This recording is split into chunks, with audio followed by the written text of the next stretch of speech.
everyone, it's Nicole here with our Children, Our Future La Cloche Early On Child and Family Center. Thanks for joining me today for Family Matters. It is the last week of April, so we are going to be talking for the last time for a little while about oral health because April is Oral Health or Dental Awareness Month. So we've talked about a lot of different things of how to take care of your children's teeth. And some different programs that are available. And so one thing I didn't really talk on was nutrition around foods that might be good and maybe not so good for your teeth and your children's teeth. So let's do a quick video about that today, and I am going to put my resources again in the comments, so please feel free to check out the page if you would like more in-depth information on that.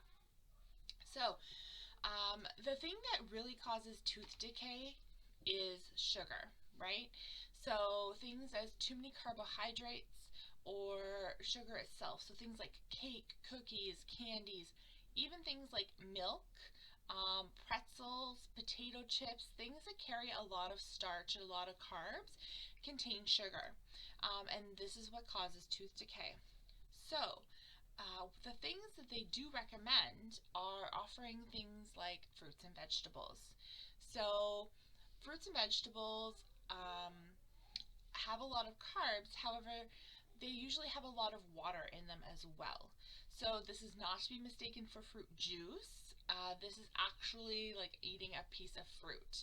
So things such as like pears, melons, celery, cucumbers that contain a lot of water don't have a lot of sugar in them. Things like bananas or raisins, they do have quite a bit of sugar, and it is important to brush your children's teeth after they've eaten something like this. So cheese. Cheese served with food or as a snack, especially your harder cheeses like Monterey Jack, Swiss, aged cheese, they seem to trigger our saliva, and saliva is actually what kind of rinses off all of that sugar off of our teeth, right? So when you have more saliva in your mouth, chances are your teeth will be cleaner. That being said, sticky foods, such as, again, raisins, dried fruits, granola bars, honey, peanut butter, caramel, candy, syrup, all of those kind of things are really concentrated in sugar, and they really stick to your teeth.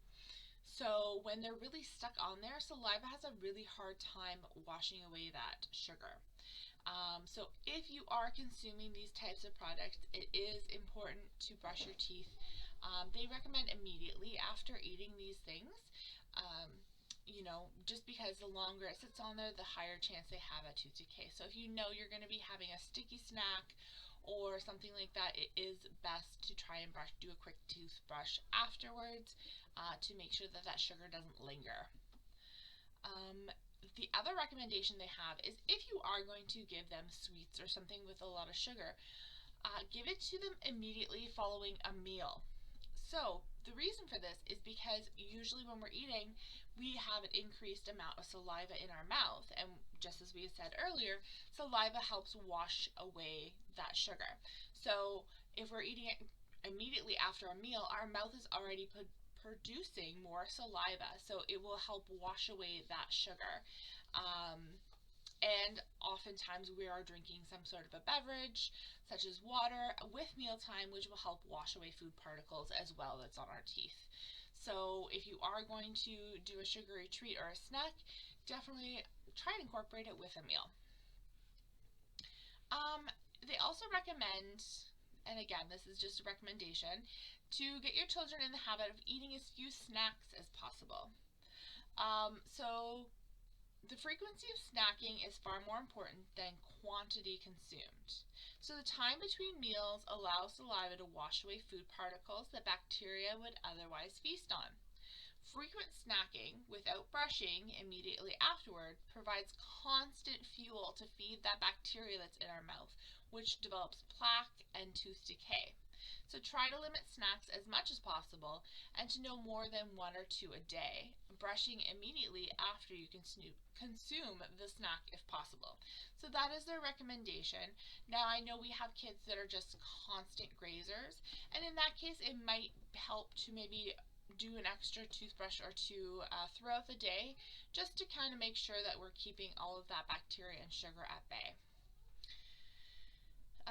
We did talk about sugary foods, so things like lollipops, hard candies, cough drops, mints, they will contribute to tooth decay because they just continuously coat your teeth with sugar. So things like lollipops for kids, again, best to immediately brush their teeth after having one because they are literally just sugar. And they will just continue to coat your teeth. Every time you suck on it or lick it, it's just providing your teeth with more bacteria and sugar. If you can, buy sugar-free or unsweetened foods. So a lot of times when we're looking for things such as fruit or applesauce, for example, you can buy an unsweetened form, or you can buy fruit that is in water as opposed to a light syrup. That will lower your sugar content and allow to have less sugar in your mouth. Things such as never putting your baby to bed with a bottle, and this is to be filled. So you should, let me rephrase that. Never put your baby to bed with a bottle that is filled with milk, formula, juice, or soda. Water is okay because there is no sugar in water. However, even things like milk and formula, there is sugar in those, and we talked about this earlier, by just letting that milk or formula, if they fall asleep and it's just sitting in and around their teeth, that is going to cause tooth decay, as well as juice and soda, which I highly recommend that you do not put into a bottle. And I mean, I would recommend not giving your children juice or soda at all. There's so many better choices out there. However, parents, do what you need to do, and that's on you. And the next point is actually offering your child plain water instead of juice or soda. So juices, soda, milk all contain sugar, and it's amazing how much sugar is in some of these drinks. And I'm going to see if I can find the Rethink Your Drink poster as well that shows you how much sugar is in each of these drinks, because it is a little shocking sometimes.